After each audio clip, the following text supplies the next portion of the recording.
असीम मुनीर की नींद हराम है।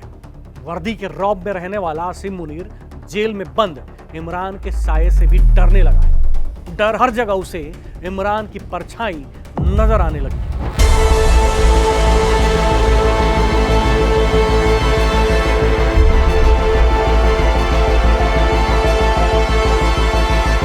असीम मुनीर को इमरान तो डरा ही रहे थे, अब इमरान की फौज से भी असीम मुनीर को डर लगने लगा है।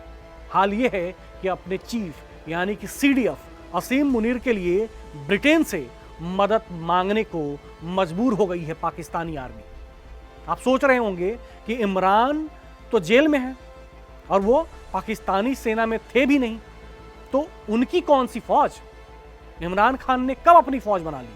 तो आपको बता दें कि इमरान खान जब जेल से बाहर थे तब उनके समर्थक थे, उनके चाहने वाले थे।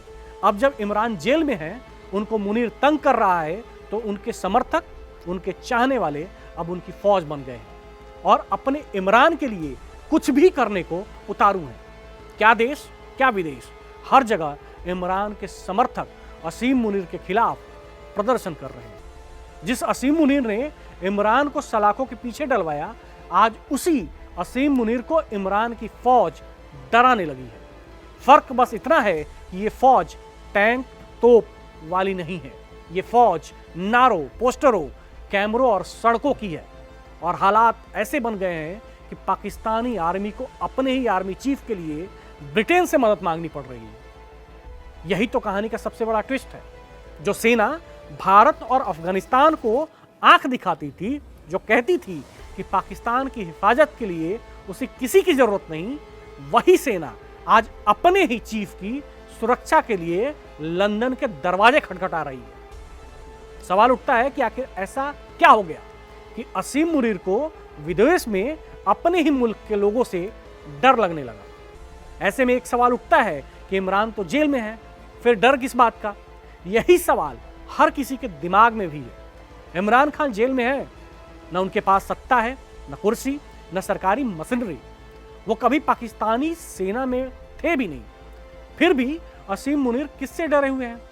यही से असली कहानी शुरू होती है। इमरान खान की असली ताकत वर्दी नहीं थी, बल्कि भीड़ थी। जब इमरान बाहर थे तो उनके साथ खड़े थे लाखों समर्थक, देश के भीतर भी और देश के बाहर भी। और जब उन्हें जेल में डाला गया, जब उन पर मुकदमे, बंदिशें और सख्ती बढ़ी, तो वही समर्थक धीरे धीरे फैन से फोर्स बन गए। अब ये लोग खुद को इमरान की आवाज मानते हैं और जब आवाज दबाई जाती है तो वो और तेज हो जाती है। हुआ ये है कि ब्रिटेन की सड़कों पर पाकिस्तान की राजनीति को नंगा किया गया है। असीम मुनीर के खिलाफ नारेबाजी हुई है। बैडफोर्ड की एक सड़क थी, पाकिस्तानी दूतावास था, उसके बाहर नारे, पोस्टर, कैमरे और लोगों का गुस्सा साफ देखने को मिला। यहीं से पाकिस्तान सरकार की बेचैनी खुलकर सामने आई।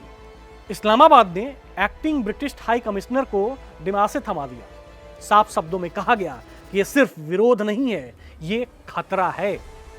वीडियो क्लिप का हवाला दिया गया, भाषा को उकसावे की श्रेणी में बताया गया और मांग की गई कि असीम मुनीर की सुरक्षा को प्राथमिकता दी जाए। यानी बात अब इजहारे राय से आगे ले जाई जा रही है। पाकिस्तान सरकार का तर्क है कि विरोध के दौरान इस्तेमाल की गई भाषा ने एक खतरनाक मोड़ ले लिया है। उनके मुताबिक ये राजनीतिक असहमति नहीं, बल्कि हिंसा भड़काने जैसा है। इसी आधार पर ब्रिटिश अधिकारियों से कार्रवाई और सुरक्षा सहयोग मांगा गया है। लेकिन दूसरी तरफ कहानी कुछ और कहानी है। इमरान खान की पार्टी पाकिस्तान तहरीक-ए-इंसाफ पीटीआई ने सरकार के दावों को सिरे से खारिज कर दिया है। पार्टी से जुड़े नेताओं और समर्थकों का कहना है कि ब्रैडफोर्ड का जमावड़ा पूरी तरह से राजनीतिक था।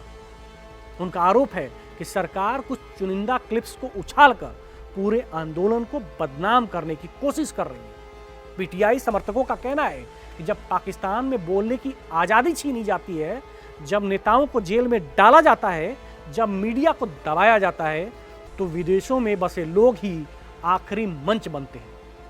उनके मुताबिक इस्लामाबाद की मौजूदा सत्ता अपनी वैधता खो चुकी है, इसीलिए अब वो विदेशी सरकारों पर दबाव डालकर अपने आलोचकों को चुप कराना चाहती है। यानी एक तरफ सुरक्षा का मुद्दा, दूसरी तरफ अभिव्यक्ति की आजादी। ये समझना जरूरी है कि मामला सिर्फ एक विरोध प्रदर्शन का नहीं है। मुद्दा यह है कि पाकिस्तान की सेना जो खुद को हर हाल में कंट्रोल में मानती रही, हर चीजों पे कंट्रोल करती रही, अब विदेशों में कंट्रोल खोती दिख रही है। पाकिस्तान के भीतर डर, दबाव और ताकत का इस्तेमाल करके हालात संभाले जा सकते हैं, लेकिन लंदन, मैनचेस्टर या ब्रैडफोर्ड में वही तरीके काम नहीं करते। यही असीम मुनीर की परेशानी बढ़ जाती है। उन्हें एहसास हो रहा है कि इमरान खान को जेल में डालना शायद आसान था, लेकिन इमरान के समर्थकों को, उनकी फौज को खामोश करना इतना आसान नहीं है। देश के बाहर रहने वाले पाकिस्तानी जो वोट से ज़्यादा आवाज़ रखते हैं, अब खुलकर बोल रहे हैं। सोशल मीडिया से लेकर सड़कों तक हर जगह सवाल उठा रहे हैं, और यही सवाल असीम मुनीर को बेचैन कर रहा है। वैसे इमरान की फौज वाकई में फौज नहीं है, जैसे कि मुनीर के पास फौज है। ये कोई संगठित मिलिट्री नहीं है, न कोई कमांड सेंटर, न ट्रेनिंग कैंप। ये एक भावनात्मक फौज है, नाराजगी से बनी हुई, जुल्म के एहसास से मजबूत हुई। इमरान खान के समर्थक मानते हैं कि उनके नेता के साथ नाइंसाफी हुई है, और जब इंसाफ नहीं मिलता तो लोग सड़कों पर उतरते हैं, देश में भी विदेशों में भी। यही वजह है कि आज पाकिस्तान सरकार को ब्रिटेन से कहना पड़ रहा है कि हमारे आर्मी चीफ की सुरक्षा पर ध्यान दीजिए। ये अपने आप में बहुत बड़ा संकेत है। वर्दी बनाम भीड़ का इतिहास गवाह है। वर्दी ताकतवर होती है, लेकिन भीड़ को नजरअंदाज नहीं किया जा सकता। लोकतंत्र को नजरअंदाज नहीं किया जा सकता। असीम मुनीर ने सत्ता की ताकत से इमरान खान को रोका, लेकिन उनकी सोच, उनकी लोकप्रियता और उनके समर्थकों को रोकना आसान नहीं है।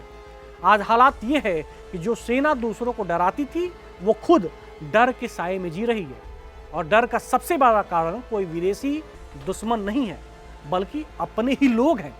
ये टकराव अभी खत्म नहीं हुआ है। जैसे जैसे इमरान खान जेल में रहेंगे, जैसे जैसे उन पर दबाव बढ़ाया जाएगा, जैसे जैसे उन्हें काल कोठरी में सड़ाने की साजिश रची जाएगी, वैसे वैसे विदेशों में आवाजें और तेज होगी। पाकिस्तान सरकार इसे सुरक्षा का मुद्दा बताएगी, पीटीआई इसे लोकतंत्र की लड़ाई कहेगी। लेकिन एक बात साफ है कि असीम मुनीर अब सिर्फ इमरान खान से नहीं डरते, अब उन्हें इमरान की फौज से भी डर लगने लगा है। और यही डर पाकिस्तान की राजनीति का अगला अध्याय लिख रहा है।